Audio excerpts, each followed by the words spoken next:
Everybody wants to know what workouts I do at the gym. Find out right now.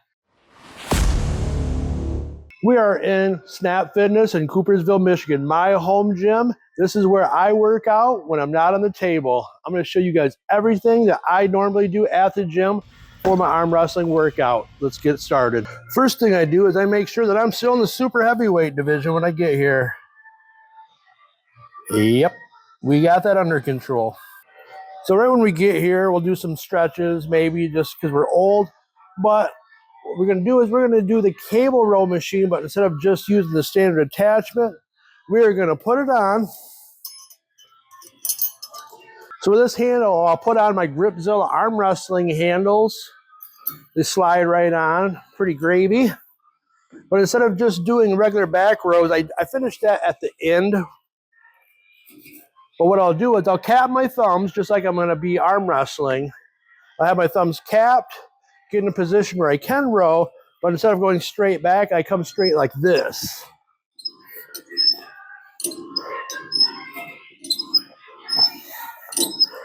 And I'll do my sets like that. You're not going to be able to do as much like this as you are like this, so don't get discouraged.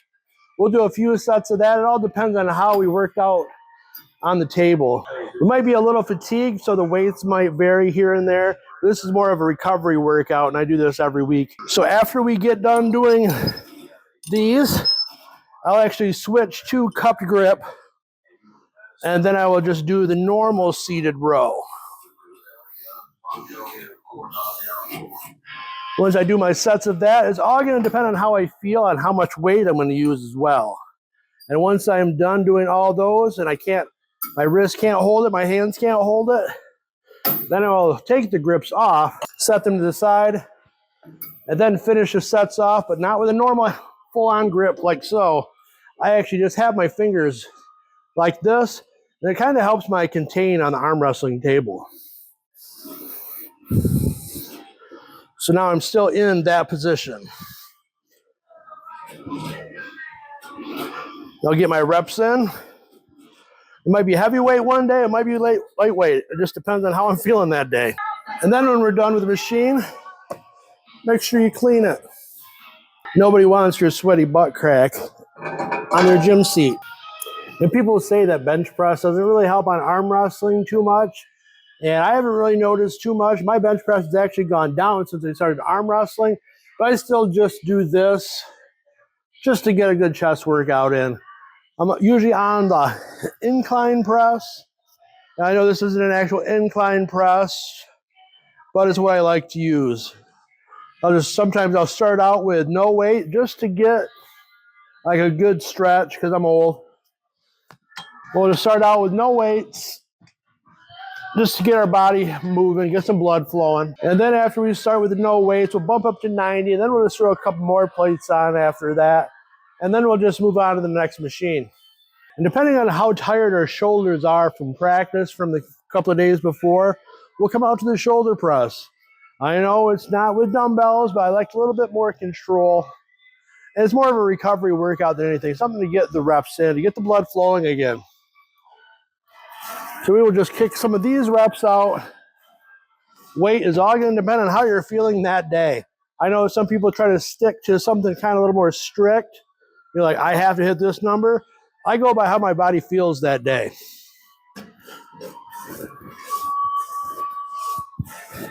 So this one is the rear fly that I do on the machine, but I do this one a little bit different. I don't just go out like that to do the fly. As you can see, everything is on the thumb.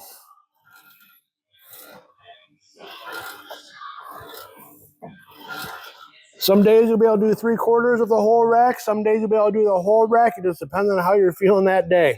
And when you do the fly, make sure you don't go all the way back. You don't want to risk injuring your shoulders. But this one, I do it more traditional way, where it's just your hands are in that position and you just close. Sometimes at the end, I will try to close and just hold it there for a second or two, just to get that last burn. But now once that's done, I'm really going to start getting into the arm wrestling Pacific part of it. So now this is when I get to the arm wrestling section of it. I get my Gripzilla arm wrestling essentials handles out. And I'll start with the smallest one. Real easy to put on, just slide on and put the screw on the end. Don't need a screwdriver, wrench, or anything, you're ready to go. Now I'll just start off just to warm up the arms and wrists a little bit, just with some slight pullback. We'll do both wrists. Then once we do that, we'll actually do some side pressure work where I will have it at an arm wrestling position. I'll just step to the side. And then I will slowly work on it in different positions.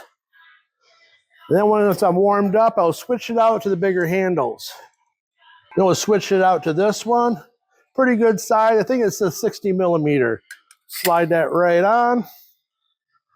Screw it in. If you're looking to get a set of these, I'll leave a link in the description.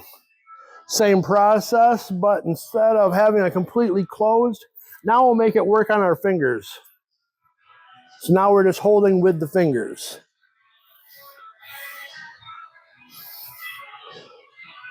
Then we'll work on the side pressure if we feel like it, or we'll actually do the whole process where we'll get the tip. Switch it to the other side, and do the same thing. And you can also switch the spots out. So if you're like, oh, I need some work on my pinky, I can actually slide that out, unhook it, and put it there.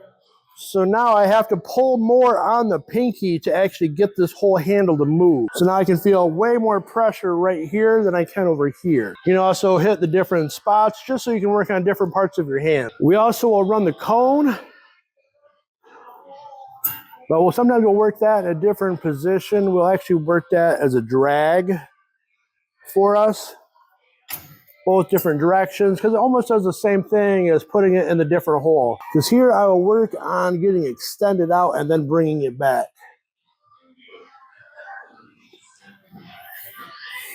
So very easy to switch out, screw. Slide it out, just don't drop it. So this egg feels way different in your hand than this one does.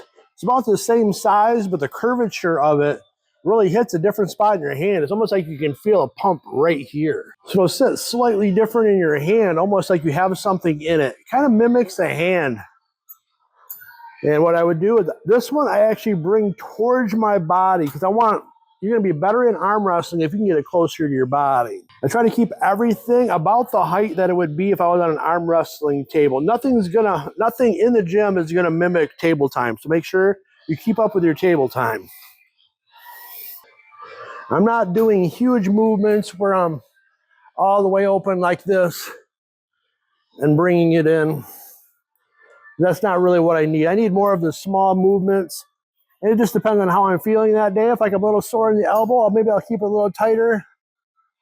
And then I'll work it like so. It just depends. If I just want to get the blood flow to certain parts of the body, I'll work on that more. I'll target the injuries for repair more than anything else. Because like it's a recovery workout, I'd like to get the broken stuff fixed as soon as possible. So this block actually helps a ton with the ability to contain. A lot of people think, oh, you got to have crushing power. And that way, if you can hurt the guy's hand, he can't do anything. Well, I've learned that it's better to be able to contain someone than it is to crush their hand. Because if you're crushed and like trying to squeeze real hard, you're kind of rigid. You're not going to be very fast and be able to make maneuvers like you'd like to. So I've learned to contain, almost like being able to put a top on somebody's top roll so they can't get out of it. This has 3 different spots where you can work. That hole's going to give you the hardest workout. Slides in and you just screw it in. With this strap, it'll let you go to failure. So instead of you worrying about hanging on, you can just worry about the workout. So like right here, I can just tighten it down. I'm already in a containment. And now instead of worrying about holding on, I can just step back a little bit and I can just drag it towards me. I can also step to the side and bring it here. I can also do it at different angles. So like if you're trying to get through my hand with a top roll, I can work on that angle as well. I'm sure different people have different ways to do that, but this is just the way I do it. So we get the containment, Hands tight, straps in tight, because you wouldn't be able to do this without it. You'd have to hold on to it, where it's going to engage more of your thumb than anything. And then to be able to get out of it, you just pull on the strap like so, and the handle pops right open. And then we got this handle. We also do work with this. With this one, you can also work on some containment. Like it's a smaller version of it. I have a bigger one, but I can just put my hand through and then work on the drag towards me. I can also open up a little bit. Not really open up, but turn away from where the tension is coming from, so I can mimic a top roll. And I can even open my hand all the way up and it's able to hang on. And then I can just bring my cup back in. Depending on how high I have the pulley, I can work on getting pulled back. Then I can bring it forward. I can work on my wrist from a position where I'm at the table. I can let it open my hand all the way and bring it down. I also work on slight side pressure. My hand is open and I take a step to the side. And then you can work on it in different positions where you're fully straight up or when you're slightly opened a little bit. You don't want to get too far because that's just going to hurt yourself. I'll try to keep it in an arm wrestling position. But like I said before, this isn't how everybody does it. This is just how I do it. It seems to be working all right for me. Then we can switch out to the big boy. So that one, you got the containment grip right there. This one you can work with your wrist open, but I prefer to keep it closed because that's how I'd rather be on the arm wrestling table. I work on straight back because I want their hand as close to me as I can get it. Once I do some of those, I actually turn slightly to work all angles. I always try to stay in a safe position when I do it because I'm not going to arm wrestle like this. And then when we're done using all the handles, we actually break out the old reliable karate belt. I get mine from Pro Karate in Coopersville. You'll have to find your own. So what I'll do is I will clip this on the cable machine. I'll be able to work my rise. This is where I work my pronation.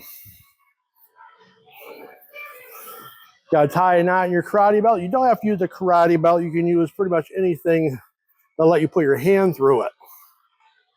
Run it through. A lot of different ways that you could do this. You can just put it through your thumb. You can step to the side. You can work on a top roll in a top roll position. You don't need all this.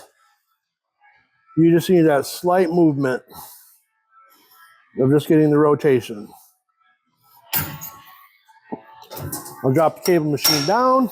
Or after the cable machine is at about the same height as my arm and my hand, I would put my belt over that part of the hand. That's going to work on the rise. That's going to be like so. I try to keep it at the height of an arm wrestling table. I work on that. Or if you want to do it together, you can work on the back pressure and the rise at the same time. I want to work on the pronation. I drop this all the way down. So what I do is I have my belt and I put it on my thumb right here. And then I just lift up and I keep it right here. I kind of hold it in that position. And that keeps tension on my arm. I'm not going full distance like this unless I feel like I really need to stretch, but I'll just keep it right here with tension on it and just get that rotation.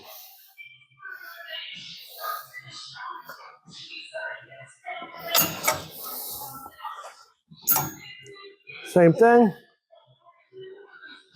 With the other hand, I try to put a cup in it as well, because I want to have that part of my wrist open their hand. Sometimes if I feel like it, I will actually start my rise from here and do curls that way. I don't really work a lot of bicep work, particularly like curls, but occasionally I'll do this just for the stretch. I don't do this all the time, but when I feel like it, I'll work on the supination where instead of grabbing the belt over the top, I'll actually grab it like this and then I'll work on a supinated grip. But I try to keep everything tight to my body. That's how I want it on an arm wrestling table. I don't want to be way out here. I want to be as close as I can to my body. And I got a couple more exercises I do, and one of them is going to involve my karate belt and some kettlebells. So what I'm going to do is get rid of this curl bar because I'm not going to need it. So I usually do way more weight than this. This is just for demonstration purposes, but I'll get my karate belt and I'll run it through one side and then hook it through. So now the karate belt is hanging on to it. It won't fall off because it's locked in there good. And now this is where I'll work on more of the pronation, but I'll also work on a hold, static hold. And then I also work on this in different positions, where I'll open myself up a little bit and hold, straighten back up. I will also work on the rise here as well. That way it's pulling straight down, but I'm at a tip. So if I was actually on the table, I would be in this position anyways.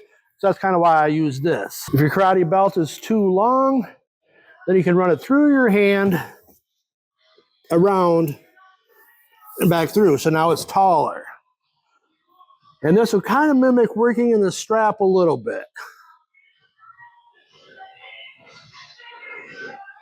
I prefer to leave my hand open instead of having it closed because my hand's not completely closed on an arm wrestling table anyways. I also work on curls sometimes if I feel like it from this position where I'm working on the rise and back pressure.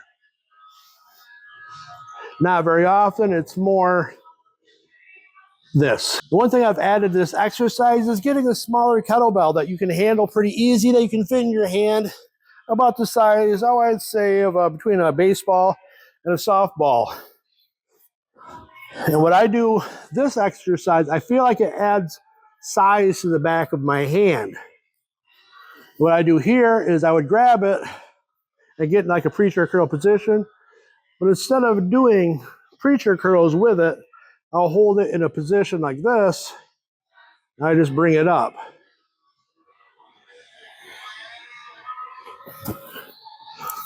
Because I want to have my exercises hit my flexors and extensors. I want to try to hit every spot in my hand as I can. And then when I really want to burn everything out, then I'll just get the kettlebells ranging from the small one of 12 pounds all the way up. And I'll just do small exercises just to manipulate the hand a little bit. So I'm sure I'm not remembering everything I do in the gym. So I'm sure there's going to be an exercise here or there that I forgot. But if I remember, I'll drop it in the comments and maybe we'll make a follow-up video. I'll see you guys later.